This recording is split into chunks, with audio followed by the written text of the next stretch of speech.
Hello, welcome to the season 4 premiere of Let's Talk About Brand on the Adweek Podcast Network. I, of course, am your host, Christine Gritmon. If you are joining us on YouTube, things look a little different than usual. That's because I'm coming at you not from my usual home studio, but I'm coming at you from the UK. I have moved to the UK, everyone. Very exciting. At the time of this recording, I'm not in my regular studio yet. So that is coming. I'm in my friend's guest room now. She happened to have a room with red walls. How perfect is this? So, today's season 4 premiere, I'm very excited about. This is a guest who I've been talking to for a couple years now about having on the program, Jack Appleby. You are going to hear today about Jack's journey, about how he got all of that experience and got to know about the social media landscape. You're going to hear how he built his personal brand to begin with when it was not about building a personal brand, when it was about just sharing his learnings and connecting with the greater marketing community. Then we're going to hear about the shift of when he started really realizing, wait a second, Jack Appleby is the brand now, and what he's done with that since, especially when it comes to building his newsletter, Future Social. So I'm really excited to have this conversation. It's definitely long overdue, and I have to say it's a much more interesting story now than it would have been when we first started talking about having him on. He has done so much with his personal brand. He continues to do so much with his personal brand. He even has a separate personal brand all about basketball. What? So, yeah, let's dive in.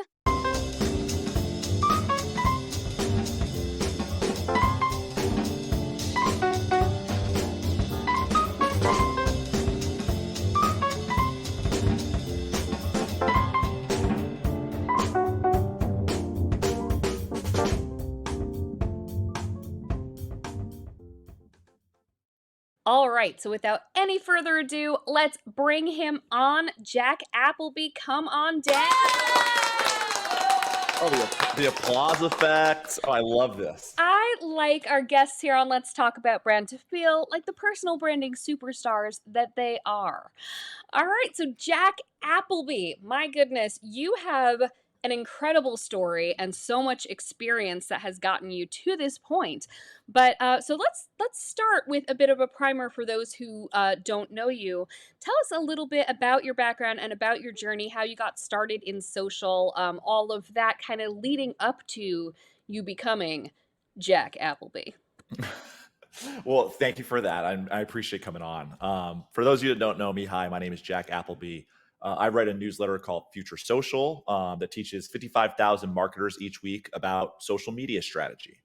And that all started 12 years ago now. Back in the day, I was running social for a bunch of big tech brands through advertising agencies. So I led social strategy for Beats by Dre, Verizon, Microsoft, a bunch of video games, the TV show Community, all kinds of things like that, always through advertising agencies.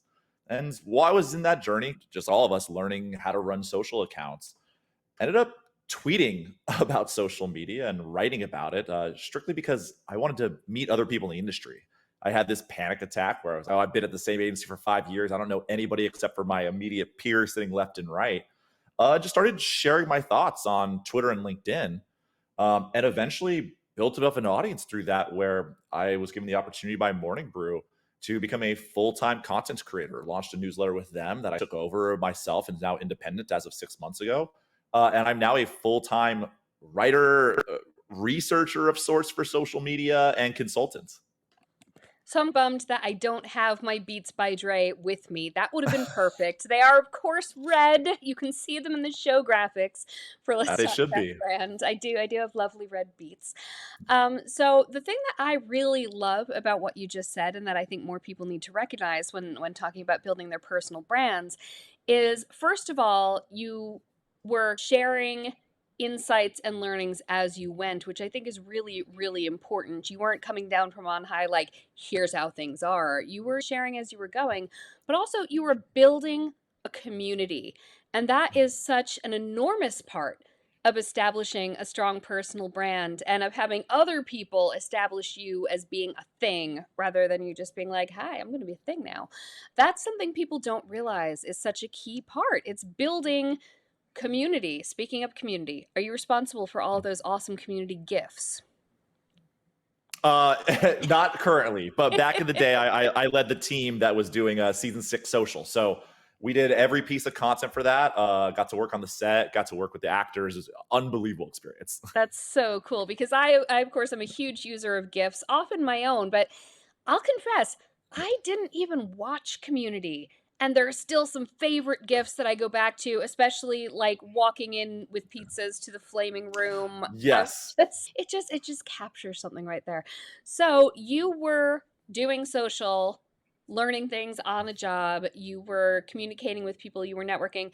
What really Twitter, obviously, is part of the answer here, but what really worked for you in terms of amassing not just a following, but a community who actually cared what you had to say? What were some of the things that really helped make that happen and that really hit?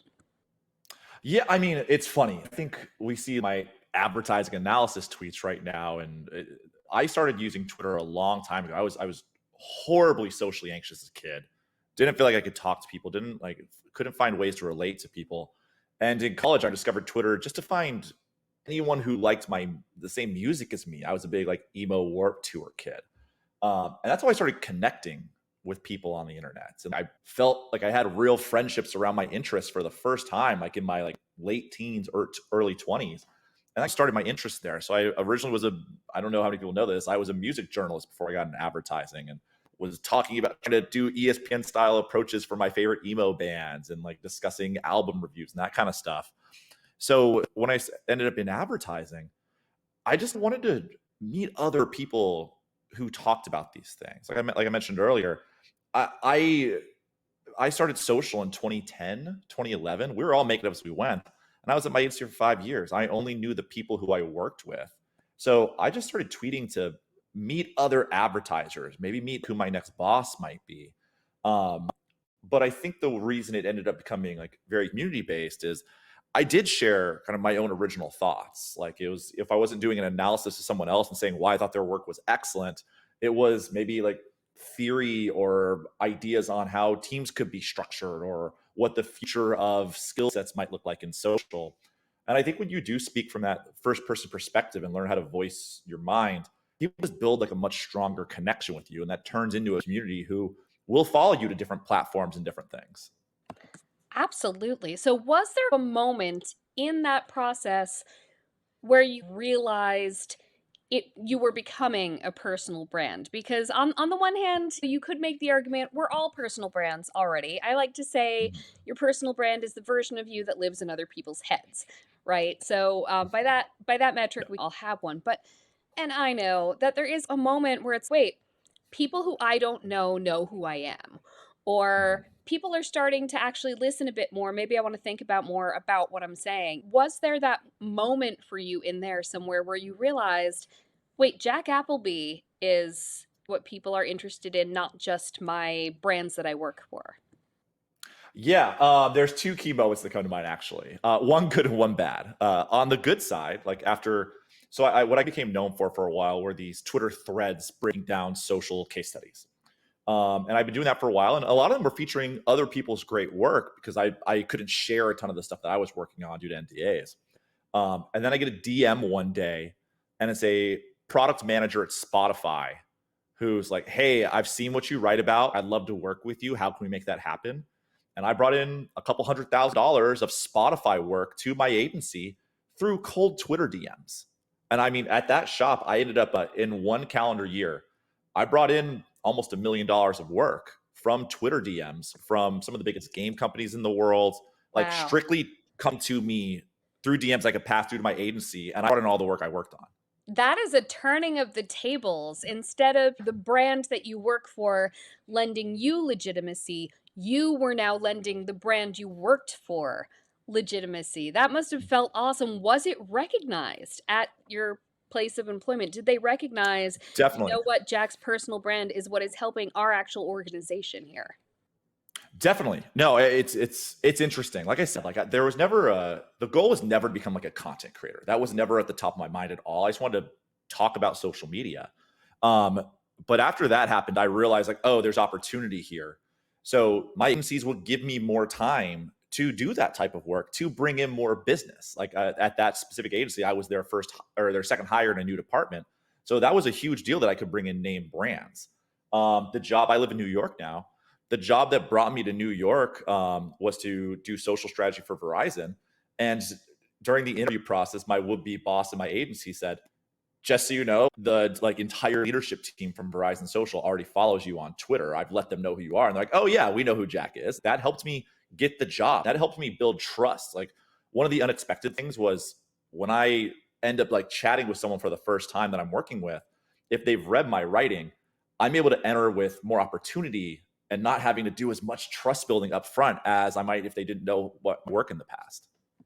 That is so huge, and I think Mhm. it's really wonderful that you worked with organizations that recognized the contributions that your personal brand were making to the bottom line. Did you ever encounter a situation where maybe higher ups or lateral people or anything like that said, "Well, is Jack out for the brand or is Jack out for Jack?" Was it ever Mhm. questioned that your personal brand was helping the organization and was maybe like a sidetrack thing, or was it always valued? Um, I don't think anybody ever. I never heard that I was out for me with it. I think there were occasionally there'd be a question of like, where are his priorities? Will he stay with us? I think is a question that I would get a lot of the time. Um, but I also like because I knew that like at the end of the day, my career was more important to me than my social media. So I would go out of my way to make sure my employers were comfortable with it. I would mention it if it didn't come up in interviews. I would personally mention it and how it's a resource I'm happy to use to either bring in work or represent the work that we're doing. I mean, even at the job I mentioned where I brought in the work, that was after I'd worked in video games for 5, 6 years. So I was starting to get other offers. And my boss was one of my mentors. And I told him, hey, I want you to know, like, I'm not leaving, but I'm getting opportunities to interview places. How do you feel about if we chat with some of these companies that like are trying to work with me and see if we can just bring them into the agency? So he would willingly let me go into these situations knowing they were trying to poach me. And we ended up bringing in some of that work too. So I think as long as you communicate with your bosses in your company and be very open about that, you lower the risk quite a bit. Now, how did you balance sort of being a representative of your company in a way? Because these companies knew where you worked, which is fantastic. That's how you were able to help your company. But how did you balance, I'm Jack from this agency versus just being you? How did you make sure that you weren't speaking as the agency necessarily, but enough of it came back and tied you to the agency that it was able to benefit all parties? I never really worried about that in a weird way. Usually it was they would come in from there and see where I'm working, and I moved around agencies maybe every 2 years or so. I would if I got a better offer that had a cooler opportunity for work, a lot of the time I took it. So I as I look back at the agencies, most of them were just happy that I could bring in work. And I didn't go out doing speaking opportunities on their behalf. It was I think I built enough of a personal brand that there was understanding publicly that like, oh, he works there, but he doesn't represent them. And I think also because of my titles at the time, like I was a director level, but that's certainly not a head. That's not a C-suite. And I think, and especially because of my age at the point, I think people understood I was speaking as myself, and then I happened to work at certain places. Okay, so then that brings us to the point where, as you said, when you started out with all this, it wasn't your intention to be a content creator. You were doing your job, and then separately, Jack the human was just sharing experiences and connecting with people. But then there was a shift at some point where you did get hired as a content creator. So it's a two-parter here. First of all, how did that shift happen? Well, how did that opportunity happen? But then also, how did that shift happen in your own head where you said, you know what? I'm ready for this opportunity. I'm ready to be hired as me. Yeah, so I had never done a brand deal for myself until about a year ago, not once. And I'd already hit about a combined 100,000 followers across two networks that are all B2B marketers. I was working at Twitch. I was happy as could be. I loved being part of their creative strategy team. But pretty much the moment I got there, Morning Brew had been chatting with me about what it would mean to build a social media newsletter. I mean, that was a year long conversation. Originally, it was will we do it part time? And I was like, I can't really get excited about writing an essay on the side once a week. And then eventually, we proved that there was enough of their audience that cared about that it was worth a full time salary. So they said, "Hey, we can pay you. Like, we'll give you an actual job to do this, and your job will be to build a newsletter." And I finally accepted when I saw that there was security in it. I probably would have never gone off to even think of trying this if I hadn't earned a salary my first year as a content creator, because that would have been way too scary for me. I'm a fairly risk averse guy when it comes to like finances and career. But they gave me the confidence and the backing to go do it for a year on my own. We grew the newsletter together to 40,000 subs. Then I took it over independently, now run it myself. And now I'm bringing in my own sponsors for that. So I've gotten to work with some really incredible brands. And now it will be 100% of my life, somewhere between 70 and 100% now going forward, as I decide if I want to keep consulting or take up other opportunities just because I missed the problem solving part of strategy. I'm really excited to dig more into this particular chapter of your life and career. Absolutely. But let's back up a little first. So they brought you in at Morning Brew. You weren't like person heading social strategy plus writing the newsletter. It was entirely the newsletter. The newsletter was your whole job there. Correct. Yeah, the social team was an entirely different team that I didn't interact with at all. My only job was Wow. to write the newsletter and continue to grow my personal brand so we could sell advertising against it. That's pretty fascinating. So here's the thing, Future Social started as Morning Brew, Future Social, and now it is entirely yours. I'm just wondering how those sort of how that worked legally, and just from an intellectual property standpoint, the fact that Yeah. even though you built it under the umbrella of Morning Brew, and now it Mhm. is yours. So how did that exactly work? I mean, yeah, I mean, I can't say enough good things about Morning Brew. They legitimately changed my life. They put ideas in my head that I like didn't have the confidence to do, didn't think were even possible.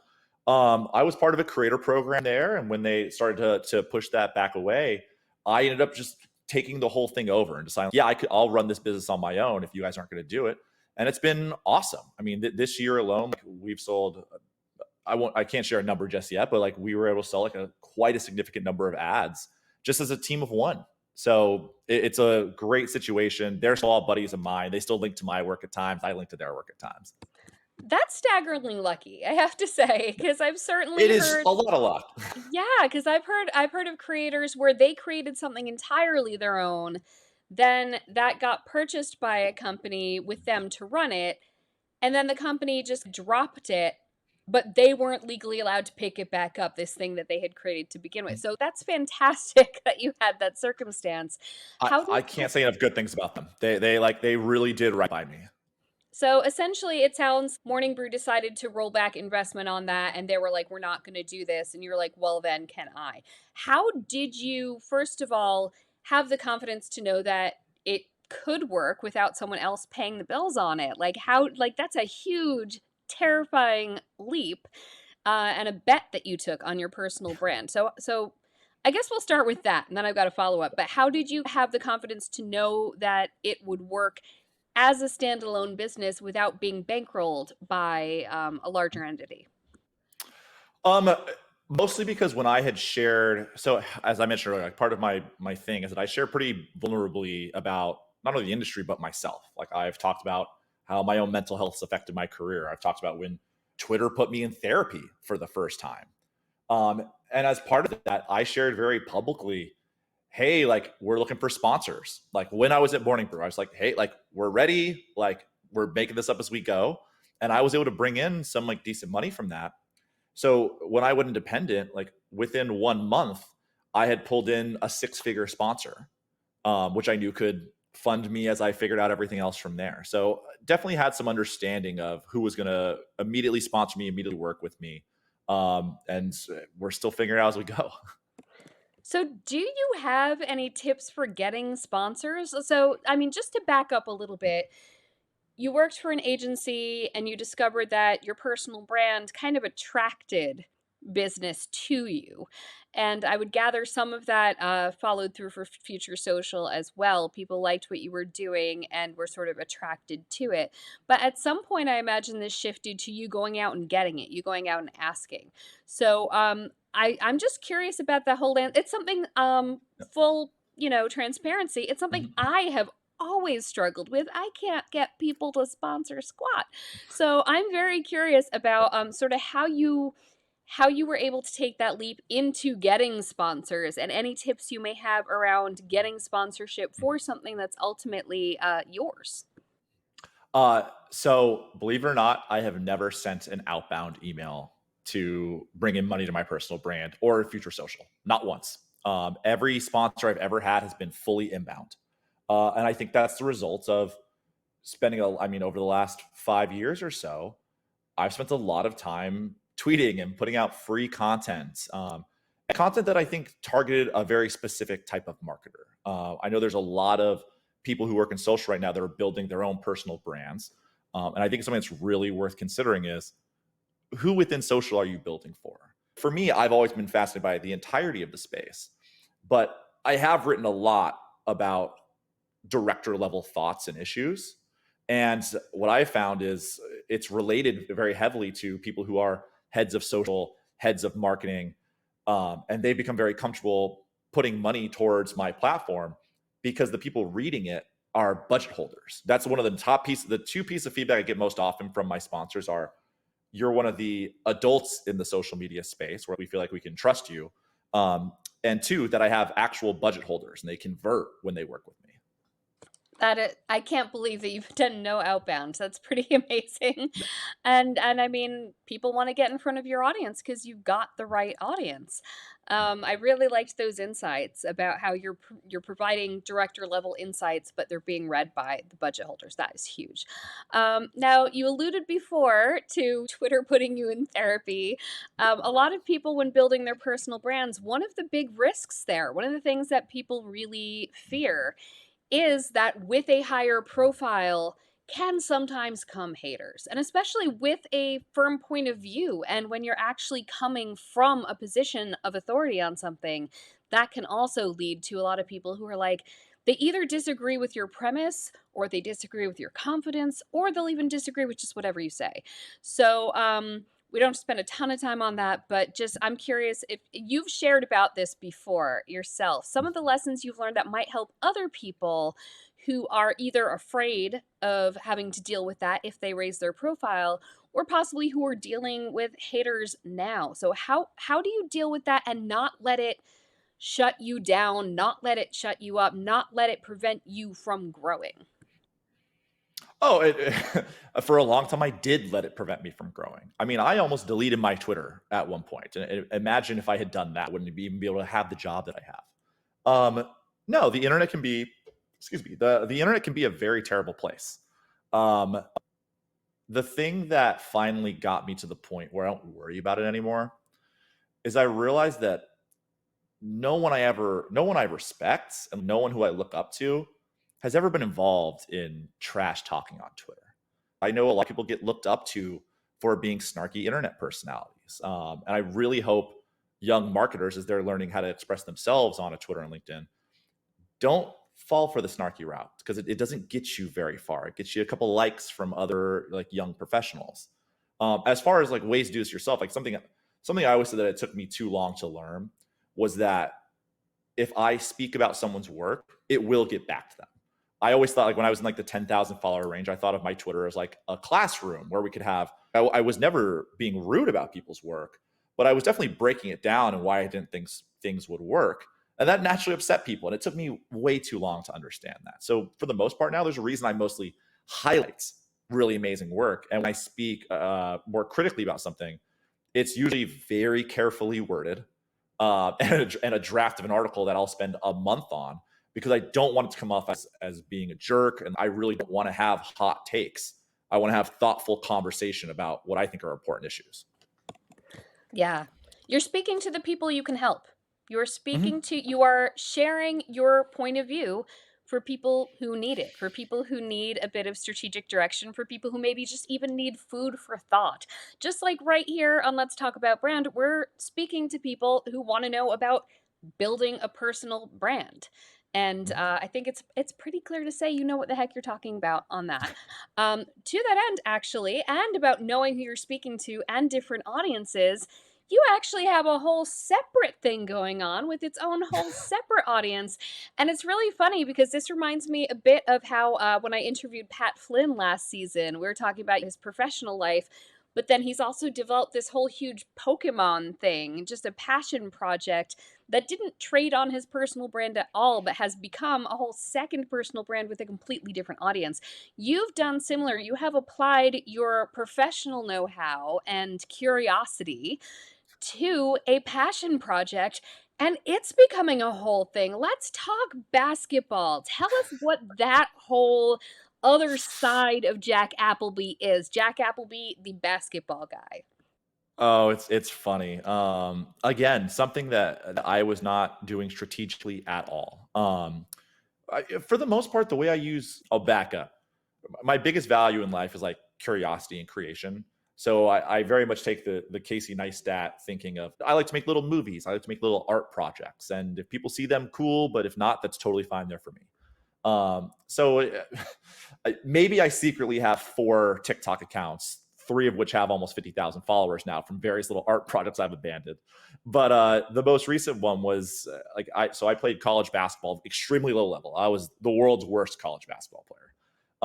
But I'm in my mid 30s now and trying to get back in shape and really love the game. So I started documenting my journey and came up with this idea of I'm a washed up 34-year-old ex college player trying to get back. Set a couple public goals for myself, whereas I wanted to get to play pro 3-on-3 basketball, which is a thing. And then I wanted to win Rec League MVP and viewed those as like I didn't think about them as content pillars because I just naturally do this stuff. I tell stories that way. Those 3 videos each did 1 million views each on a brand new TikTok account. And now between my Instagram and TikTok, in 3 months, I have a combined 50,000 followers who are just following my adult basketball journey. So, like, how um, did you get those to 1 million followers? Because I don't think they're the people who were following you professionally necessarily. How did you grow those audiences who were there for something completely different than the audiences you had already grown were? so those almost 50,000 that follow me for basketball, they don't know what I do for a living. Like it's they're unaware. It was something I started completely fresh. This is where if you understand social best practices, like you can tell stories and you can build audience there. So I mean at this point now, like I've now start not only did I join Pro 3-on-3, I've now started my own team because I'm able to pull in sponsorships to help me do that. I mean, I have a jersey sponsor that I'm working with where they're outfitting my entire team in exchange for a post, and they're going to sell our jerseys on their website because they think that my audience there will actually buy them, which I think's crazy, but they want to try it. Let's try it. Why not? Um, but no, I think if we're honest, if you understand how to make great social, you can go build an audience doing almost anything. I mean, I have 50,000 followers sitting on a TikTok account for a silly little idea I have for a podcast about The Office. I have 40,000 followers on another TikTok account when I had an idea to do basketball fiction stories called alternate reality. If you understand storytelling, you can apply this to whatever niche you want. And it sounds like you've used different platforms in different ways to push forward different narratives and different personal brands. So, as you said, Jack Appleby, the social media employee, and later the social media content creator about social media, Twitter, X, I won't call it X. Yeah. Twitter is the place where you've really hit on that. It sounds like TikTok is where you've really hit on basketball. How have you sort of adjusted your strategy for different platforms, for different audiences? Also, do you have strategy for other platforms? Like, is there a whole thing you've got cooking on LinkedIn or on Instagram or something? And so basically, I want you to sort of break down how you do it differently per platform, how you figure out what platform you're going to build what on, if you're just throwing things against a wall and seeing what sticks, or if you've gone into it being like, this is where this lives, this is where that lives. How have you sort of processed all of that? Definitely. It's funny now being a couple years removed from being inside of social work. It's allowed me to get a new perspective and really focus on researching and reading and seeing what people say about social instead of having to constantly pump out content. Um, and I've really landed on, at the end of the day, no matter what social network it is, whether you're doing video content or written content, the only best practices that matter are idea selection and how to write a hook. That's all that actually matters, no matter where you're at. And I've always been a storyteller just by nature. I just didn't have video skills. So I was a writer. I was editor in chief of my college newspaper, and I wrote because that's what I knew how to do. So I figured out how to do best practices on Twitter for writing, or on Twitter and LinkedIn for writing. And I have 55,000 followers on LinkedIn now and over 60 on Twitter. I do almost no video assets for those platforms. But I'm naturally interested in video. I very much look up to Casey Neistat. He's like an idol of mine, and saw how he talks about the camera in your pocket's the one you should be using, and just started filming stuff for fun, and just kind of applied those same best practices. So, like, really, the only time I think about platform is if it's going to be business. I'm probably using LinkedIn and Twitter because that's just where those audiences are. And if it's anything general interest, I'm on TikTok and Instagram Reels, or I'm going to be dabbling with YouTube now shortly, because the social graph networks, I'm sorry, the interest graph social networks that push you out to potential audiences, they're very usable to find the people you want to find. What do you mean by that? By the infograph? How do people figure out where the people who they want to be found by are hanging out? What are some resources that you use to sort of figure out that research? Yeah, I mean, so in the last couple of years, with TikTok growing, Reels launching, and then even Twitter has a for you feed now. What used to be social media used to be all social graphed. It's people that I follow that an algorithm decides of the people I follow which content to give me based on engagement. TikTok pioneered the interest graph social network, where it algorithmically takes all kinds of inputs, hashtags, various behaviors, knowing what type of content to throw out to you to fish for, see what your interest might be. Like, that's the whole reason we all scroll TikTok forever. And TikTok's on-screen time was so much more than Instagram for a long time, was because their algorithm knew how to put content in front of you that you would like, even if you would never follow the accounts. The amazing thing about that is, if these social networks know how to put the right content in front of the right audience, this should be a dream for organic social media marketers. Because if you're paid to make social for a living, you should be able to beat the average Joe or the average creator at it. So, like, I saw this as a huge opportunity. I mean, I have a combined 150,000, maybe 200,000 TikTok followers across various things, because I knew how to make content that would resonate there. I started a basketball account when there's a moment when three NBA All-Stars all joined the Brooklyn Nets: Kevin Durant, James Harden, and Kyrie Irving. I started a brand new account for that and made a TikTok where about talking about how that news happened, how I wanted to document that entire journey, how it was sure to be one of the funniest basketball stories ever told. My first TikTok on a fresh account did 750,000 views, and I gained 30,000 followers in 24 hours. And then I documented that for a while. So these platforms are I don't like to say gameable because I feel like there's like a stigma around it. But if you understand storytelling and hooks, you can build audience, whether you're a regular Joe, a brand, or a creator. Wow. All right. So just to kind of wrap things up, if someone listening to this is just starting to think about putting themselves out there as a personal brand, perhaps they are employed by an employer, perhaps they are a solopreneur or service provider, whatever they are, what are some things that you think people really shouldn't be sleeping on right now if they want to get their personal brand out there? Because again, you started building a while ago. As you said, it's been a journey. What's something people should really not overlook if they're going to start now? If you're a professional, and I'm not talking about people who want to be content creators, I'm talking about you are a professional. You should be on LinkedIn and you should be posting on LinkedIn. I grew my LinkedIn following from 0 to 50K in just over a year, mostly by publishing my own thoughts for a day. I didn't do anything crazy. I still don't know if I know the best LinkedIn like best practices, but I share my thoughts. I share a lot of depth within them, and it built audience and it built shares there. The biggest tip that I can give everybody is, and I wrote an article about this a while back. If you want to build the most positive, foolproof with an asterisk, like personal brand possible. The best way to do that on LinkedIn is to do 3 posts a week. One is something you learned that week at work. Could be anything. Could be a note taking style, could be a tool that you like, could be your own perspective on work that's changing how you brainstorm, could be anything, something you learned that week. Um, Something you're proud of. If you work in social, you probably had 5, 20 posts go out that week. Share one that's your favorite, share why you liked it, why you made it the way you did it. And then as a third one, share work for somebody else that you think is very cool and explain why you like it. If you do those 3 things, that's 3 posts a week of the 5 work days. And those are very accomplishable right away. So we know what I'm going to be doing this week on LinkedIn.